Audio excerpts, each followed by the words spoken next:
നിന്നെ ഇന്നുണർത്താൻ പൊൻതുടിയുമായി ആരോ പോന്നു.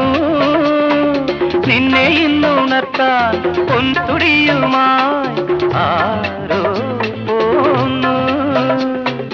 വാടാ വിളക്കേന്തി വാതിൽ തുറന്നാരോ ശ്രീപത്മപാദം തേടുന്നു ഞാൻ, സോപാനഗാനം പാടുന്നു ഞാൻ.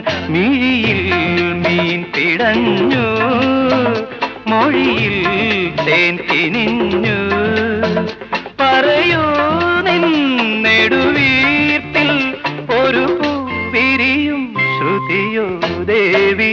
മിഴിയിൽ മീൻ പിടഞ്ഞു, മൊഴിയിൽ തേൻ കിനിഞ്ഞു.